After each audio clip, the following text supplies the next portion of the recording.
Selamat malam teman-teman semuanya. Semoga dalam kondisi yang sehat dan tetap semangat. Saya barusan mengadakan diskusi dengan Ibu Latifah di UAE, Ibu Dewi dan putranya Bu Latifah. Namanya Mas Faki di Indonesia. Umurnya sudah 18 tahun. Saya seneng ngobrol dengan putra atau putri perantau. Seneng banget. Ada satu pertanyaan menarik dari Mas Faki. Pertanyaan ini sering banget muncul di benak rekan-rekan yang masih baru. Dan sebenarnya menjawabnya sederhana banget. Jadi Mas Faki tanya seperti ini, Pak, ada orang yang jalan TNC juga di lingkungan sini dekat rumah saya, dan dia nunjukin mobil hasil TNC-nya. Tapi ternyata usut punya usut, itu cuma mobil sewaan. Wah, jadi gimana nih bisnisnya? Ternyata cuma penipuan ya, Pak. Saya suka pertanyaan ini. Lalu saya jawab, Mas Faki, tolong bedakan antara penipuan yang dilakukan oleh perusahaan atau dilakukan oleh oknum. Bedain itu. Ambil contoh begini. Di sekolahmu nih ada satu guru yang suka kasar sama muridnya, main tampar.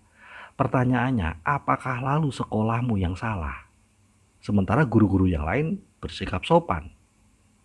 Apakah kemudian sekolahmu yang disalahkan atau guru itu yang masuk penjara?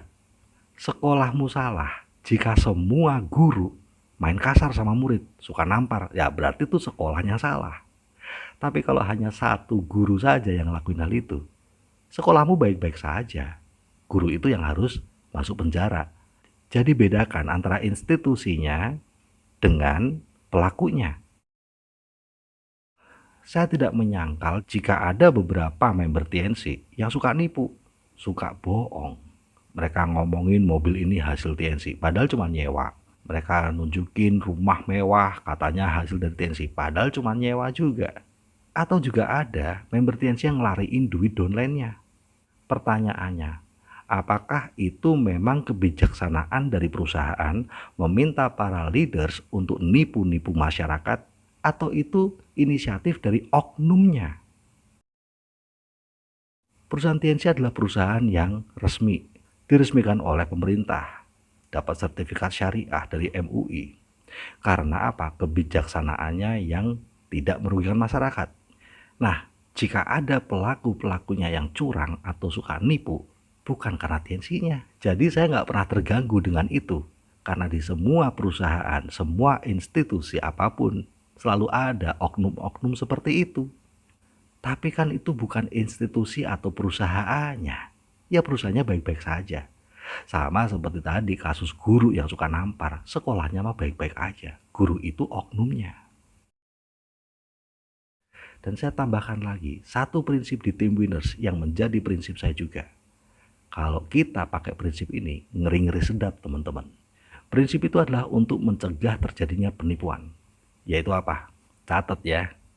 Keuntungan apapun yang kita dapatkan lewat menipu atau mempermainkan perasaan orang lain sehingga kita bisa mendapatkan keuntungan dari orang itu, maka itu disebut keuntungan yang haram, nggak berkah, sumber masalah dan musibah.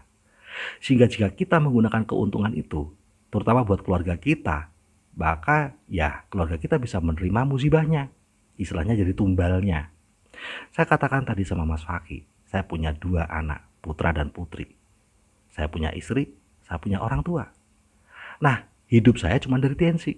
Kalau saya menipu atau mempermainkan perasaan orang lain, dan keuntungan itu jelas untuk hidup keluarga kami, apa saya tega anak saya, istri saya, atau orang tua saya akan kena musibah? Mereka akan jadi tumbal dari kecurangan saya. Prinsip ini berlaku, orang mau percaya atau mau enggak. Itu sebabnya orang-orang yang suka bohongin orang lain dan dapat keuntungan dari mereka, kalau kita lihat kondisi keluarganya berantakan, maut, ambiar. Ngeri-ngeri sedap kan? Nah, prinsip ini Anda percaya atau nggak percaya berlaku. Maka lebih baik kita pegang saja menjadi prinsip hidup kita.